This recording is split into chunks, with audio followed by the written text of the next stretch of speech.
आज हम एनसीईआरटी कक्षा 10 गणित के पहले अध्याय वास्तविक संख्याओं की प्रश्नावली 1.2 का प्रश्न 3 सॉल्व करेंगे। तो चलिए शुरू करते हैं। प्रश्न है, अभाज्य गुणनखंड विधि द्वारा निम्न पूर्णांकों के एचसीएफ और एलसीएम ज्ञात कीजिए। पिछले क्वेश्चन जो दूसरा क्वेश्चन था इसी प्रश्नावली का, उसमें दो संख्या दी गई थी, उनका भी हमें एचसीएफ एलसीएम ज्ञात करना था और इसमें भी हमें एचसीएफ और एलसीएम ज्ञात करना है, मगर यहाँ पे संख्या है 3। जैसे प्रश्न 3 का जो है दे रखा है, उसमें 1 दे रखा है 12, 15 और 21 का हमें एचसीएफ एलसीएम ज्ञात करना है, और दूसरा दे रखा 17, 23 और 29, और तीसरा दे रखा 8, 9 और 23। तो चलिए शुरू करते हैं। सबसे पहले हम पहला करेंगे। पहला हम लिख लेंगे 12, 15 और 21। तो सबसे पहले हम 12 का एलसीएम करके हम अभाज्य गुणनखंड निकालेंगे। तो 12 लिखेंगे, ये सम संख्या है इसलिए 2 से हो जाएगा भाग, 2 6 12, फिर 2 से 2 तिया 6, फिर 3 एकम 3। तो इस तरह से 12 के बहुत ही आसान तरीके से हमने एलसीएम से हमने इसके अभाज्य गुणनखंड निकाल लिए, और हमने यहाँ पे लिख दिया 12 बराबर 2 गुणा में 2 गुणा में 3। अब क्योंकि 2 दो बार है इसलिए हमने आगे 3 का निशान लगा के लिख दिया 2 की घात 2 गुणा में 3। अब हम 15 का अभाज्य गुणनखंड निकालेंगे। तो 15 इधर लिखकर और 3 5 15 और 5 एकम 5 करके ये हमने इसके निकाल लिए। तो 15 के जो अभाज्य गुणनखंड है वो है 3 गुणा में 5। अब हम निकालेंगे 21 का। तो 21 का 3 7 21, 7 एकम 7। तो हमें 21 के भी अभाज्य गुणनखंड निकाल लिए, उसको भी हम यहाँ लिख देंगे 21 बराबर 3 गुणा में 7। अब जैसा कि एचसीएफ और एलसीएम निकालने जो नियम है वो सब में सेम है, चाहे संख्या 2 हो चाहे 3 हो। तो अब यहाँ पे 3 संख्याओं में कैसे एचसीएफ निकालेंगे इस पर हमें ध्यान देना है। तो पहले हम एलसीएम निकालते हैं। एलसीएम निकालने के लिए लिखेंगे, इसलिए एलसीएम बराबर, अब हमें करना क्या होता है कि 12, 15, 21 इन सब के जो गुणनखंड हैं उनको हम गुणा कर देंगे। बस ध्यान ये रखेंगे कि जो दोनों में कॉमन हो उसकी जो उच्च घात है उसमें उच्च घात वाले को लेंगे, बाकी को नहीं लेंगे। जैसे इसमें 3 है, इसमें भी 3 है, इसमें भी 3 है, तो सब में 3 है तो इसलिए, और कोई उच्च घात नहीं, इसमें भी 3 एक बार है, इसमें भी 3 एक बार है, इसमें भी 3 एक बार है, तो इसे तीनों में से सिर्फ एक ही 3 ले लेंगे, वो यहाँ लिख देंगे। अब 2 देखिए, 2 इसमें भी है मगर इनमें नहीं है, तो इसलिए दोनों को 2 दोनों बार ले लेंगे, 2 की घात 2 ले लेंगे, 2 गुणा में 2। अगर ये 2 की घात जो 2 है ये अगर इधर भी होते, ये 2 इधर भी होते तो 2 की घात 2 ही लेते, बाकी छोड़ देते, क्योंकि 2 सिर्फ इधर ही है 12 के गुणनखंड में, बाकी में नहीं, इसलिए हम दोनों को ले लेंगे। और 5 इसमें है, 7 इसमें, बाकी में नहीं है, तो इसलिए 5 और 7 ले लेंगे। यानी टोटल जो है हम सारा का सारा हम यहाँ पे ले लेते हैं गुणनखंडों को। बस ध्यान रखते हैं 3 जो है तीनों में है, इसलिए जो उच्चतम घात है उच्चतम घात तीनों में एक ही है, इसलिए हमने एक ही बार 3 लिया, तीनों बार नहीं लिया। अब इसको गुणा कर देंगे, 2 को 2 से करेंगे, 2 दूनी 4, 4 तिया 12, 12 पंजे 60, 60 70 जो भी है, ये 420 आ जाएगा। इसे आप गुणा कर लीजिए। गुणा करना बहुत आसान है, कक्षा 10 में हो आप तो आपको गुणा तो आता ही होगा। फिर एचसीएफ लिखेंगे। अब एचसीएफ में हमें ध्यान देना है कि तीनों में से जो कॉमन है और न्यूनतम घात वाली है वही लेंगे। फिलहाल इसमें 3, 3 और 3 यही है जो तीनों में कॉमन है, इसलिए सिर्फ 3 जो सार गुणनखंड है यानी कॉमन है वो हमारा एचसीएफ हो गया। तो इस तरीके से हमने प्रश्नावली 1.2 का क्वेश्चन तीसरे का पहला हमने कर लिया है। अब दूसरा हम करेंगे आगे। दूसरा है 17, 23 और 29, इनका एचसीएफ और एलसीएम ज्ञात करना है।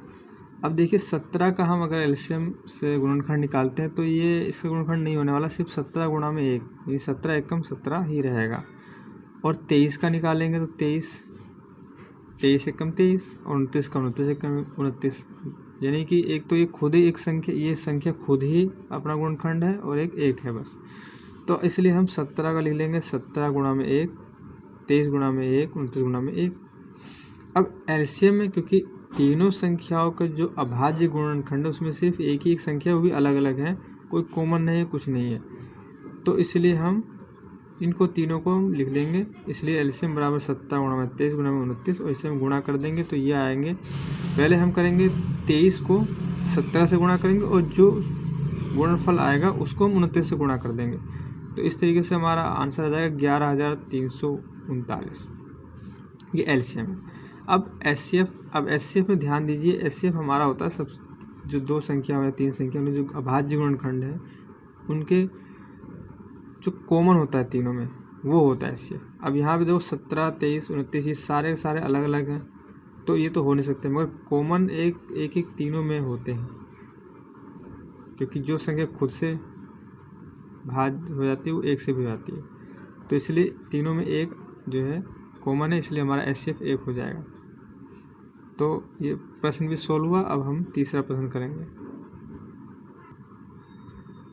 तीसरा प्रश्न है 8, 9 और 25। इसका हमें एचसीएफ एलसीएम निकालना है। तो हमने सबसे पहले 8 का एलसीएम के ज़रिए हमने अभाज्य गुणनखंड किए, जैसे कि 2 चौक 8, 2 दूनी 4, 2 एकम 2। तो इस तरीके से 8 का हमने एलसीएम निकाला, तो उससे जो हमारे गुणनखंड निकले हैं वो है 2, 2, 2। तो हमने यहाँ लिख लिया 8 बराबर 2 गुणा 2 गुणा 2, क्योंकि 2 3 बार है इसलिए 2 को की घात 3 लिख दिया हमने। अब नेक्स्ट है 9।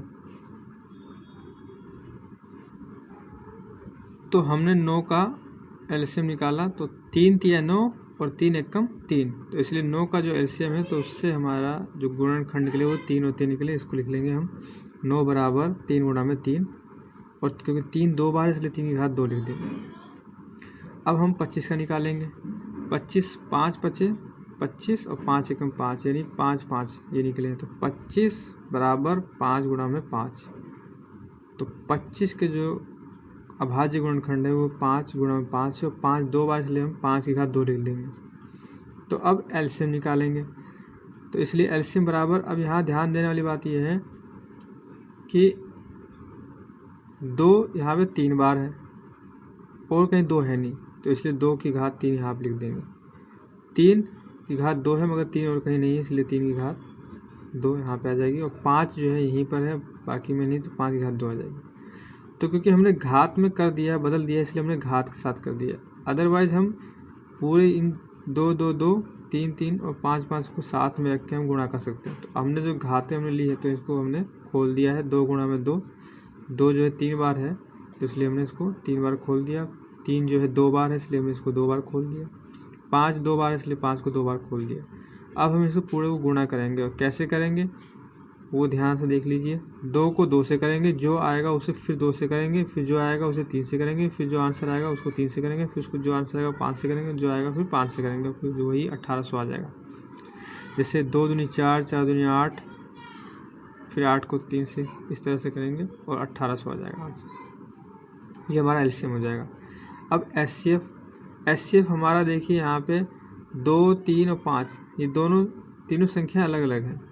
ये जो अभाज्य गुणनखंड हैं वो अलग अलग हैं और कोई भी कॉमन नहीं है। तो ऐसे हालात में हम ये मानते हैं कि एक जो है तीनों में गुणनखंड है वो कॉमन है, इसलिए हमारा एचसीएफ होगा 1। तो यहाँ लिख सकते हैं क्योंकि यहाँ एक को छोड़कर अन्य कोई सार गुणनखंड नहीं है, यानी कोई ऐसी संख्या नहीं जो तीनों में सार गुणनखंड हो, तो इसलिए हम 1 जो है एचसीएफ हमारा होता है। तो इस तरीके से हमने ये प्रश्न सोल्व किया। अगर आपको मेरा ये वीडियो पसंद आया हो उसे लाइक करें, दोस्तों में शेयर करिए ताकि वो भी सीखें, और मेरे चैनल को सब्सक्राइब कर दीजिए, जिससे अगर मैं जो वीडियो बनाऊंगा तो आप तक उसकी नोटिफिकेशन पहुंच जाएगी। Thank you.